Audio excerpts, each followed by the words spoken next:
క్లిష్టాం వాసుదేవస్య శృణ్వతః దుర్యోధనస్తవ క్రోధాత్ దేవీ త్యక్షతి జీవితం. అన్నిటికంటే బాధ ఎక్కువ పడిన వాళ్ళు ఎవరయ్యా అంటే ద్రౌపదీదేవే కదండి. అవమానం ఎక్కువ పాలైంది ఆమె కదా. అందుచేత శ్రీకృష్ణుడు ద్రౌపదితో ఇలా అంటున్నాడు, ఏమని? దుర్యోధనుడు అనేటువంటి వాడు నీ క్రోధం వల్ల తప్పక ప్రాణత్యాగం చేస్తాడు, అనుమానమేమీ లేదు, వాడు చస్తాడు అని స్పష్టంగా ఒక మాట చెప్పేశాడు. ఇదొక విశేషం. అంతేకాదు మరొక విశేషం కూడా చెప్పాడు. ప్రతిజానీమహే సత్యం మా శుచో వరవర్ణిని యస్మతే క్షతితాం కృష్ణే దృష్ట్వా తాం ప్రాహసం సదా మాంసాని తేషాం కాదంతి హరిష్యంతి ఋకద్విజాః. అబ్బా, ఎంత గొప్పగా చెప్పారంటే వరవర్ణిని ద్రౌపది, మేము నిజంగా ప్రతిజ్ఞ చేస్తున్నామమ్మా, నీవు దుఃఖించాల్సినటువంటి అవసరం ఏమాత్రం కూడా లేదు. అప్పుడు జూద సమయంలో ఓడి మిమ్మల్ని చూసి నవ్వినటువంటి వారందరూ కూడా వారి మాంసాలను తోడేళ్లు తింటూ లాక్కు వెళ్తాయి. గమనించు, ఏమవుతాయి?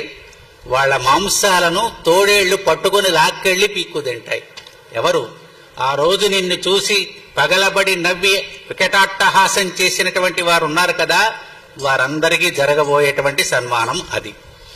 అంతేకాదు పాస్యంతి రుధిరం తేషాం గృధా గోమయాస్తదా ఉత్తమాంగాని కర్షంతి యై కృష్ణ సవాతలే. అంతేకాదు మరొక వెధవ ఉన్నాడు. జుట్టు పట్టుకొని లాక్కు వచ్చిన వారి తలలు, గద్దలు, గోమాయువులు రక్తాన్ని తాగుతాయి, వాళ్ళ రక్తాన్ని తాగుతాయి. మరొక హెచ్చరిక. అంతేకాదు తేషాం ద్రక్షసి పాంచాలి గాత్రాణి పృథివీతలే క్రవ్యాదై కృష్యమాణాని భక్ష్యమాణాని చాసకృత్. అంతేకాదమ్మా, వారు చనిపోయిన తర్వాత వారి శవాలు మాంసాలు తినే పశుపక్షాదులు మాటి మాటికి వచ్చి లాక్కుంటూ పీక్కు తింటం నువ్వు చూస్తావు. అంటే ఎంత కక్ష, ఎంత కసి ఉన్నదో ఆ కసినంతా కూడా ద్రౌపది యొక్క హృదయంలో ఎంతటి పరితాపం ఉన్నదో పరితాపానికి తగినట్టుగా కృష్ణ పరమాత్మ ఆమెకు ఆ రకమైనటువంటి మాటలతో ఓదారుస్తూ ఉన్నాడనమాట. నిన్ను క్లేశపట్టినటువంటి వారు, అవమానపరిచినటువంటి వారి అందరి తలలు తెగి పడతాయి, వారి రక్తమంతా కూడా భూమి తాగుతుంది, జ్ఞాపకం ఉంచుకో. కాబట్టి 13 సంవత్సరాలు అయిన తర్వాత ధర్మరాజు గారు యుద్ధాన్ని కోరుకుంటాడు. కాబట్టి కృష్ణుణ్ణి ముందుంచుకొని మహారథులైనటువంటి వారంతా కూడా యుద్ధానికి వెళ్తారయ్యా సంజయ. సంజయుడు చెప్తున్నాడు, ధృతరాష్ట్ర జ్ఞాపకం ఉంచుకో, జరగబోయేది ఇది. ఎవరెవరు వస్తున్నారో తెలిసిన?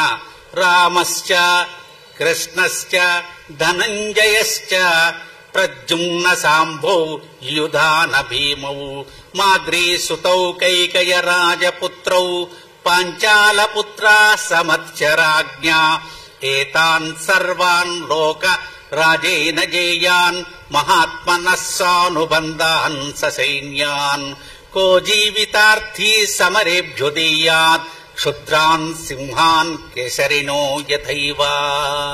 బలరాముడు, కృష్ణుడు, అర్జునుడు, ప్రద్యుమ్నుడు, అలాగే పాంచాలుడు, విరాటుడు, వీళ్ళంతా కూడా అజయ్యులైనటువంటి వీరులు. కాబట్టి వీరు వీరి బంధువులతో సైన్యంతో వస్తే మీ కౌరవులెవరూ కూడా బ్రతుకు మీద ఆశ పెట్టుకోవడానికి ఏమాత్రం కూడా అవకాశం లేదు అని స్పష్టంగా చెప్పాడు.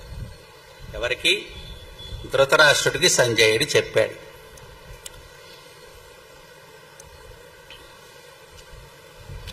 అయితే ఒక విషయం ధృతరాష్ట్రుడు చెప్తున్నాడు, సంజయ నువ్వు చెప్పావు, నాకు బాగా జ్ఞాపకం ఉంది.